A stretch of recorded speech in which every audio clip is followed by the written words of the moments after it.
Hello, and welcome to Be Positive Speaks Radio Ministry. I'm your host, Melanie Carter, and today we're talking about a mission to love after loss. But first, I'd like to dedicate this episode to all the mothers who are to be, mothers who hope to be, mothers who have lost, and mothers who long. No matter the journey and desire, this episode and episodes to come are for you. If you're not a mother nor desire to be one, that's okay, because this may help you support a mother you know. Miscarriage, child loss, and maternal loss are all very touchy subjects, and we all know someone who has been through it. Many women aren't open to sharing their tragic stories, but for them, we will. Be Positive Speaks stands in the gap. On today's show, we have Angel Thomas. Angel Thomas is the founder of Lovethineself organization, and she's also the host of Love Talk Show. Angel knows firsthand what it feels like to lack self-love. Angela spent the majority of her teenage years being extremely harsh on herself by disliking her body, negative self-talk, people-pleasing, and comparing herself to others. But through hard work, a mindset change, and positive self-talk, Angel began her journey to self-love.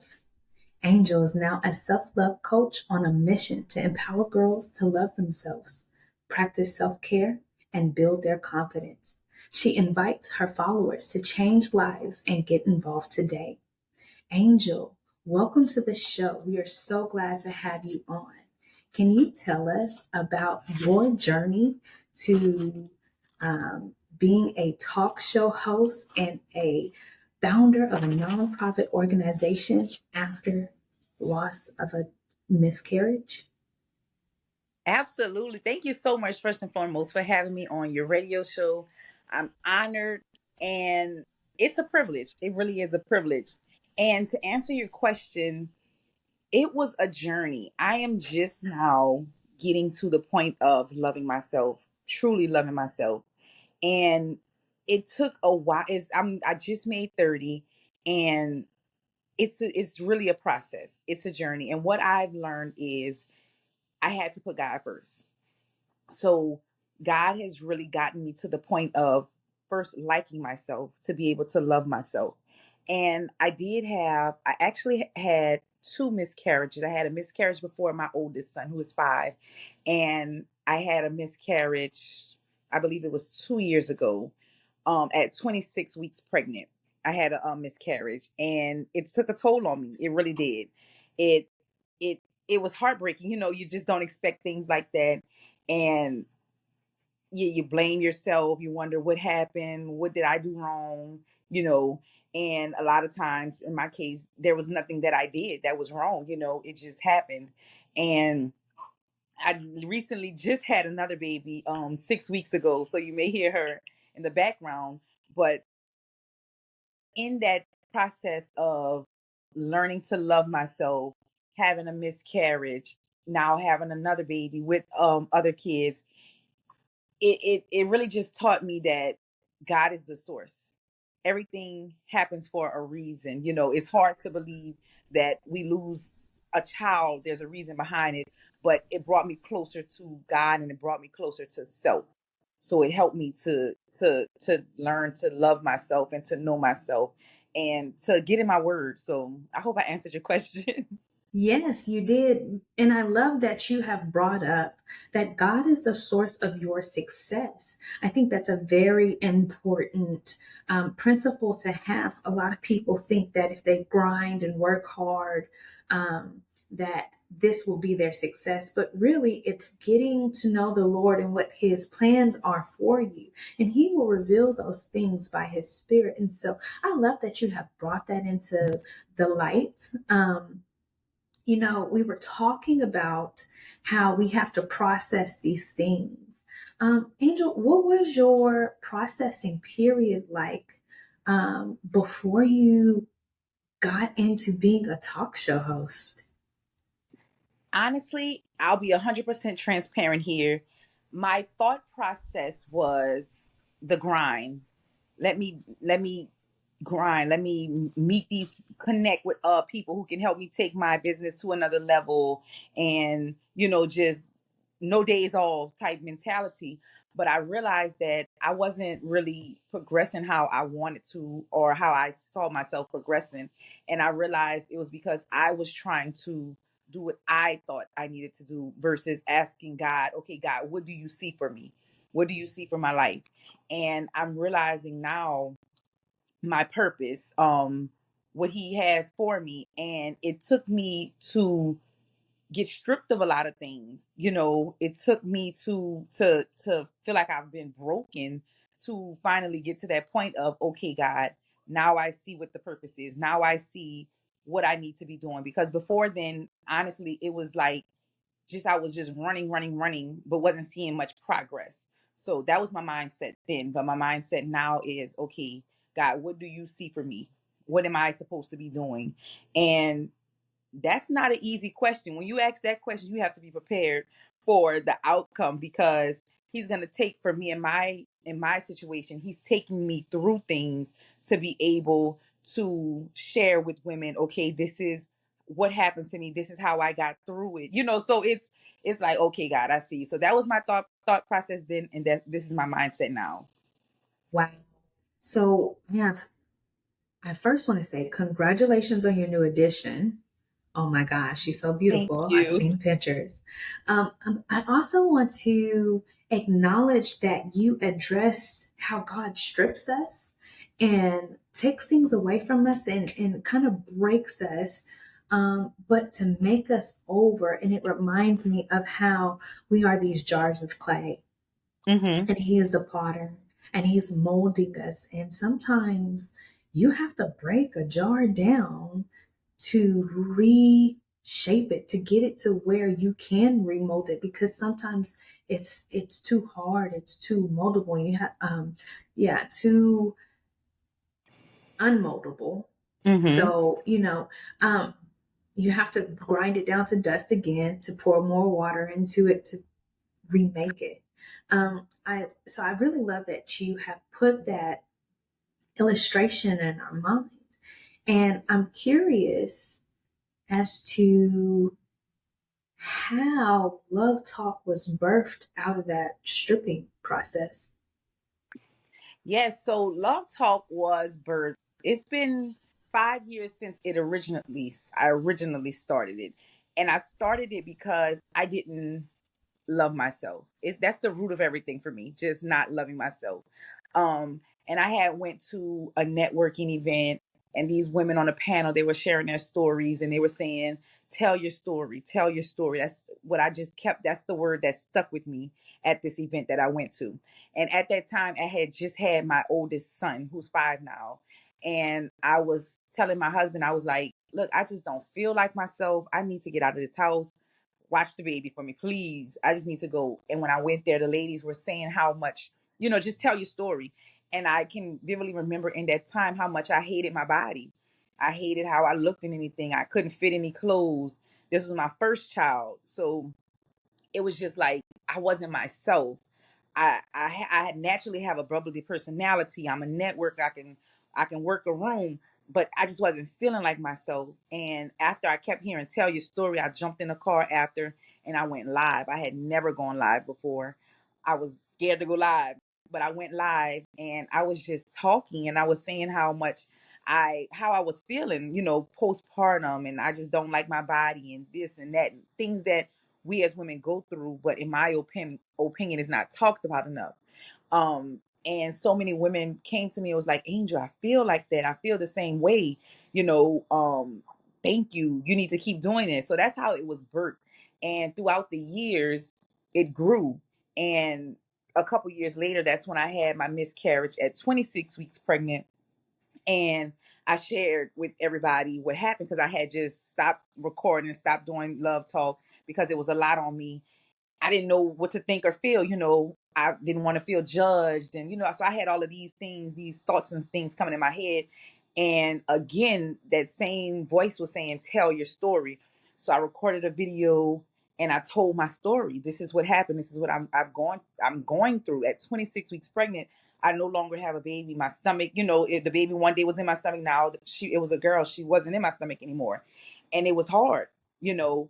But so many women again came and was like, Angel, oh my goodness, I've gone through this. I know people that have gone through this. Thank you for sharing, just thank you, thank you, thank you. And I realized that sometimes it's good for us to share because there's people who are looking for someone to say, I see you. That was my way of telling hundreds and whatever, however many people connected with the video, women, that I see you. I'm you. I'm going through this. You may have gone through this. You may go through this one day. You're not alone. Because that's what I felt. I felt alone in that moment. And in many moments, where I didn't love myself or I had a miscarriage or whatever the situation was, I felt alone. And many people feel alone. And I just want people to know that you're not alone. You are not alone. Yes, I agree with that wholeheartedly because we tend to take on this what do they call it, main character mindset, where we Mm-hmm. are the only ones living this life of tragedy and darkness. Yes. Although we go through things are really to help us grow, right? To shed some mindsets and some thoughts. And I see that you shed the mindset of keeping this inside, and instead you decided to share it. Um, One of the things you talked about is that uh, this was your outlet to sharing your story, but did it heal you? Did it help you heal? Did you still feel darkness in sharing all of this? Like, what was that part like, still trying to cope with the loss of, your first miscarriage and your second miscarriage? Did you seek help outside of telling your story? That's a really good question. So I did seek help. I was in therapy. I'm still in therapy, but I realized one thing I realized about myself was that I would, and I still do this to this day, but I'm better at it. I would share, but I really, really wouldn't do the work. I would kind of sweep it under the rug. And I noticed that it was coming out in other areas, And one thing that I'm really, really intentional about now is I can't pour from an empty cup. And yes, sharing my story helped a lot of women, but to the world, Angel is this person who shared her story. She's this light, she's helping us. I love talk. I love dying self. But behind closed doors, I wasn't even liking myself. I wasn't giving myself what I was giving to the world. And I realize now that I can't function like that. I can't continue to pour into and not pour into myself. That's backwards. So, and it hasn't been long. It's literally been, I can honestly say it's been a couple months that I can wholeheartedly say I've been really pouring into myself so that I can pour back into the world. So I did seek therapy at that moment, but I wasn't really doing the work. I would do the work a little bit, but it was a process to the point to where I am now, to where I can honestly say I'm doing the work. I really feel beautiful on the inside, like I look on the outside. I love Yes. how you acknowledge that it takes highlighting who you are. I think Mm-hmm. one of the things that mothers go through is that postpartum of loss of self. Mm-hmm. We go from being we're the only person we think about, to now we're thinking about, someone else. Um, and even in the loss of a child, we still think about how our body has changed. And I love how you say the work has to start from the inside out. Mm-hmm. Um, so, what ways do you go about getting your cup filled today? You say you pour into yourself, but what are other processes of pouring in or getting poured into?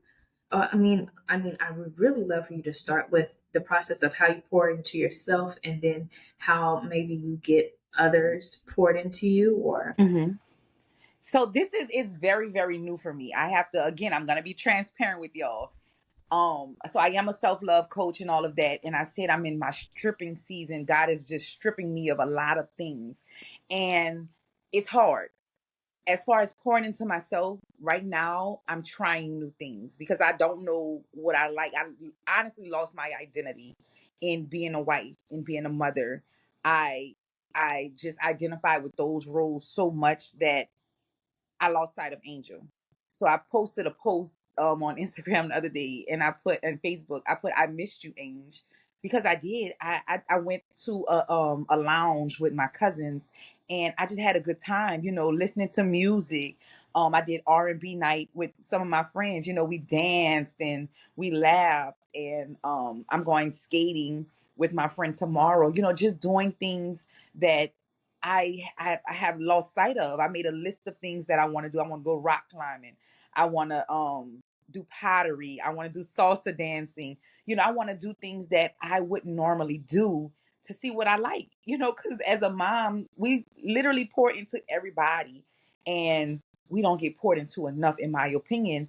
And how I get others to pour into me is by saying things, opening my mouth, saying what I need, saying what I want. And that's very new for me because I never grew up saying what I wanted.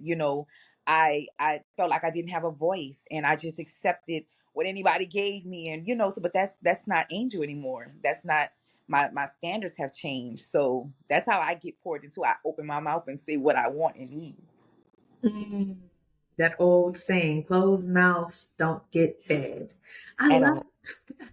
I'm excited now that you have said that because it's like, hey, you want to teach somebody how to talk to you or how to comfort you, teach them. You know what I mean? You have to teach people how to treat you. And I know that it's hard because we deal in a society where people don't care. You Mm-hmm. can try to teach them, but they don't care. So then you have to use discernment on who it is that you're making an effort to connect with in this way, because I know it's hard when we're struggling with ourselves to experience that outside negativity and clash.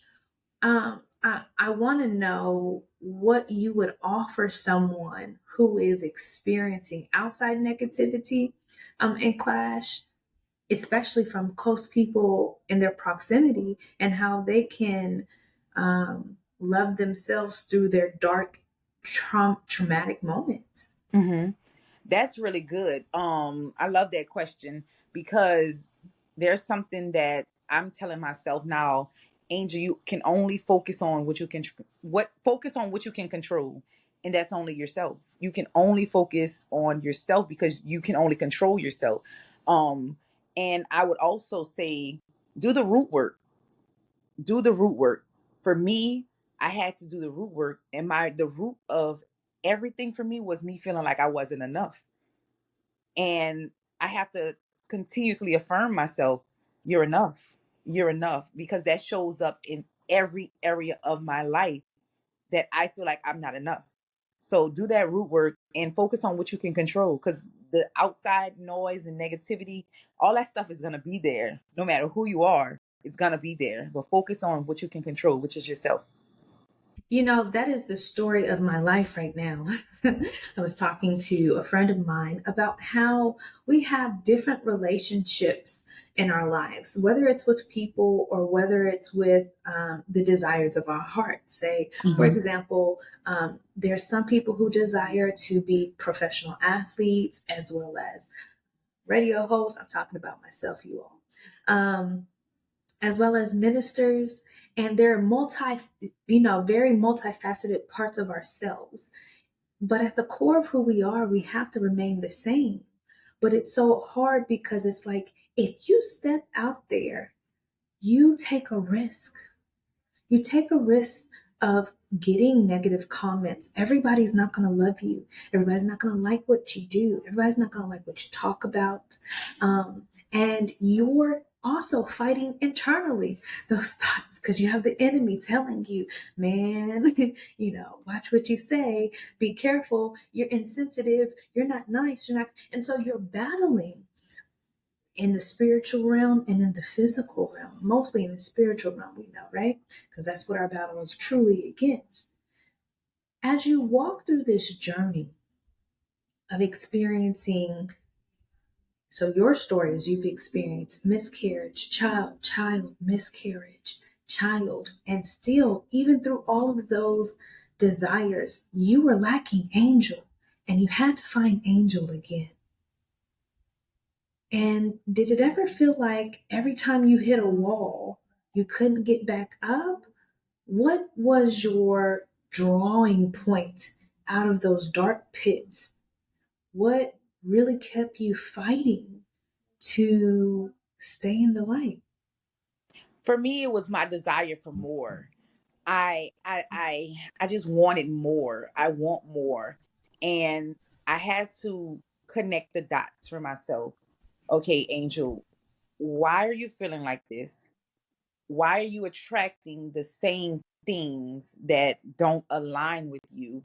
Um, what is it? So I had to figure out, okay, it was like, you have to figure out what's going on. So for me, I had to figure out what's going on and just start doing the work. Um, and one thing in my season now that has really been helping me is Bible studies with my dad. So me and my dad, we do Bible study every Saturday morning at 6:30 in the morning on Zoom because he lives in Baton Rouge, Louisiana, and I'm in Houston, Texas. And that has really been my sounding board. Um, really getting into the word, getting into the Bible, studying with my dad, who, is really helping me get into my word. And I realized that that has really been helping me. And I'll give you a quick story on what happened.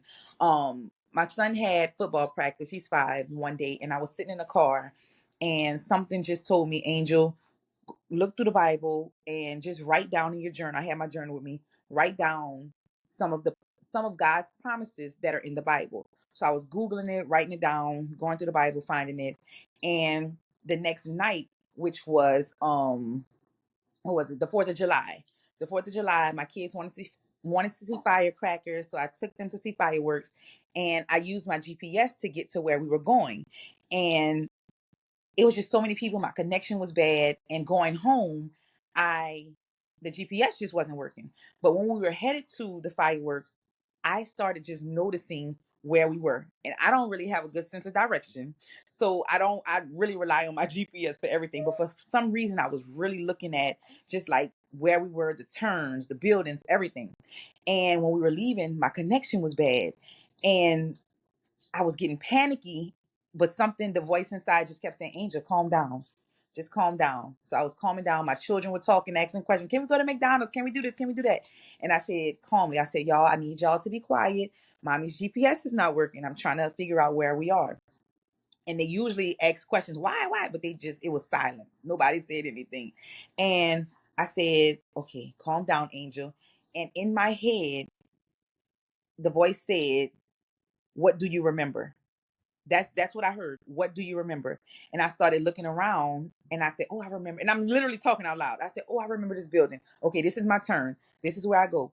And I finally got to the interstate and my GPS just started working. I got to the interstate and it made me go back to the day before when I wrote down the promises of God. And I'm like, okay, God, I see you. You're telling me in my hard moments, stop what you're doing, calm down. What do you remember? Okay, I remember Jeremiah 29:11. So I'm just reciting these scriptures that I just wrote down the day before. And I'm like, God, I see you. That's so in that moment, it was like he was building my faith. Like he's always there. Like so that has really been helping me in this season of my life where I told you I am being stripped of what feels like everything. Angel, that is a word right there. Yes. What do you remember, daughter, What do you about the remember? Father and what He has said to you? He will give you direction on where you're going. You ain't got to worry. Don't get all excited and nervous and scared because He's right there with you. Come on, preach, sis. Yes. That is a word, and it's a word that really shines that God is this light that even in dark moments, remember. Oh, it brings me to this devotional I read today. Um, it's a really nice book. It's by Ellie Holcomb. It's called Fighting Words. And I figured we could use some fighting words since we're always in a battle, it seems. It says, John 8 and 12, I am the light of the world. Whoever follows me will never walk in darkness, but will have the light of life. And the example she gives in this book is that if you go in a dark room and you shine a light, a candle, a flashlight, whatever it is, what do you see? You will see that light because light is stronger than darkness. Darkness can be encamped all around you, but light is going to always shine no matter what the darkness is doing. And it's always going to be stronger than dark. And that light in your life is God. So when you're experiencing the darkness of miscarriage, when you're experiencing the darkness of maternal loss, because mothers do die from giving birth, and it's very tragic. Yet there is still a light there in that darkness. What do you remember about the light of God? What do you remember about Jesus and what he's done for you? I love that you have highlighted that. I'm so excited for you and your journey on Love Talk. I need you to tell the listeners, tell the mothers out there something that will encourage them as they go forward. What would your encouraging word or advice or even resources, leading them to resources, be as they go through their dark moments looking for light? Yes, I would. My biggest thing is you're enough. You are enough. You are worthy. You are amazing. You are a mother, but first and foremost, you are you. And I want you to remember that. If you don't remember anything else I say, remember you are enough. Because as mothers, we pour into so many different cups, we can lose our identity. But I want you to know through it all, you are enough. And to love yourself. Definitely love yourself. And that's easier said than done, especially with your body changing, with your hormones trying to get back balance. It's easier said than done. So if you can't even love yourself in this moment, try to like yourself. Um, because you are loved, you are enough, you are amazing. We literally carry humans inside of our bodies. We bring life into this world. So that alone shows that you are enough. We are, for lack of better terms, a portal. Yes, we are. We are. That is so amazing how God has done such great things. I love that you have taken the time out to encourage our listeners and share your story. I really want them to be able to stay in touch with you. So, how can they follow you? Yes, y'all please follow me. So I am the um the founder of Love Thine Self, which is my nonprofit organization. You can find me at Love Thine Self on Instagram. You can also check us out at lovethineself.org. That's LOVE thine, which is THINE self SELF.org. And also I have my talk show, which is Love Talk Talk Show. You can follow me on Instagram at love underscore talk underscore and lovetalktalkshow.com. Wow, I'm so excited. Angel, you have done an amazing job of sharing with us how you've overcome. And even though you are overcoming, you were still battling darkness on the side. And that is no easy journey for any person, period, mother or not. The reality is that we all are in need of God's light in our life, but we can't do it alone. We have to have a community. We have to have support. We have to take an opportunity to get to know ourselves again, date ourselves, essentially. Now, I just want to be mindful of saying this. When Angel, you talked about how you have experienced joy by, going to a lounge and things like that. I just want the listeners to know Angel wasn't going crazy. She wasn't just partying and doing whatever and neglecting her responsibilities, but she was taking the opportunity to figure out what is her thing. Mm-hmm. Because sometimes those aren't our things anymore. Sometimes we don't really care for the crowd, but sometimes we do enjoy. I enjoy live music now. You say a live jazz band, I might show up. Yes. But the reality is that even as we are on this mission to love, even after we've lost, we still have to consider who we are at the core of ourselves and hold on to that standard. The light of God was inside of you always. You were able to hear his voice when you had no direction, and he led you to where you needed to be and to where you are today with your beautiful three babies. They're so Yes. beautiful and precious, and your husband and your family, and you're still trekking on a journey to empower others. You don't just do it for yourself, but you do it for others. And that can be a lot. Mm-hmm. So I just want to give you love and appreciation and acknowledgement because you, Angel, are light. You really are. Thank you. Thank you. And just to chime in, I I love what you're doing. I love just everything about what you're doing. And coming from one host to another, I know, it's needed because the world needs it. They need this light that we have. And I love that you're doing this, sharing people's stories and helping people essentially because we need it. It is so needed. So just keep going. Keep going. Thank you so much. You were one of the first people who gave me a platform to speak when I was expecting my first child and after my miscarriage. And I love that we were pregnant around the same time at then. And Yes, kind of, our stories kind of lined up. And it was a beautiful connection. It actually drew us closer together. it did. Um, because at first we were just simple acquaintances, and now we no longer are associated with the former organization that we met through, but we still have a connection. And that's Mm-hmm. what God does. Who would have known he would have joined us as sisters in Christ, right? Yes. Yes. Absolutely beautiful. I want to encourage everybody to make sure you follow and subscribe to Angel's show, her nonprofit organization.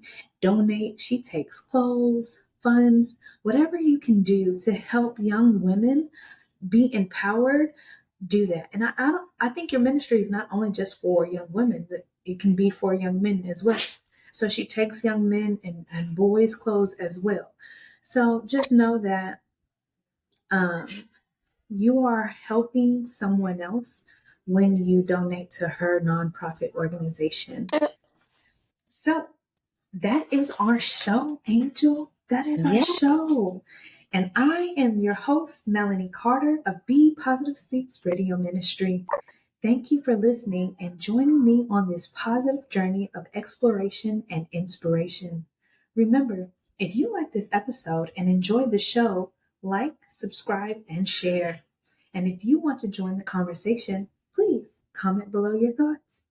You're invited to submit topics you'd like to dive into right here on Be Positive Speaks Radio Ministries.